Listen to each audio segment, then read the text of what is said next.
Asia কাপে B গ্রুপে নিজেদের প্রথম ম্যাচে হংকংয়ের বিপক্ষে দুর্দান্ত জয় পেয়েছে বাংলাদেশ ক্রিকেট দল। হংকংকে ১৪ বল হাতে রেখে ৭ উইকেটের বিশাল ব্যবধানে পরাজিত করে এশিয়া কাপ টি-20 টুর্নামেন্টের শুভ সূচনা করেছে বাংলাদেশ।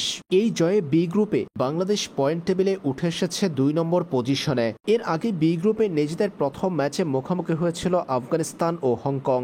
সেই ম্যাচে হংকংকে ৯৪ রানের বিশাল ব্যবধানে পরাজিত করা আফগানরা পয়েন্ট টেবিলে সবার উপরে। গ্রুপ পর্বে এখনও বাংলাদেশ খেলবে আরও অন্তত ২টা ম্যাচ। শ্রীলঙ্কা ও আফগানিস্তানের বিপক্ষে আগামী ১৩ এবং ১৬ সেপ্টেম্বর মাঠে নামতে যাচ্ছে বাংলাদেশ ক্রিকেট দল। হংকংয়ের বিপক্ষে বাংলাদেশের জয় আর টানা ২ ম্যাচে হংকংয়ের হার এশিয়া কাপে বি গ্রুপের পয়েন্ট টেবিলটা সহজ করে তুলেছে বাংলাদেশের জন্য। হংকং টুর্নামেন্ট থেকে বিদায় নিয়েছে। বাংলাদেশের সামনে এখন ২ প্রতিপক্ষ শ্রীলঙ্কা আর আফগানিস্তান। আগামী ম্যাচ শ্রীলঙ্কার বিপক্ষে ১৩ সেপ্টেম্বর। সেই ম্যাচে শ্রীলঙ্কাকে পরাজিত করতে পারলে সুপার ৪ অনেকটাই নিশ্চিত হয়ে যাবে বাংলাদেশের।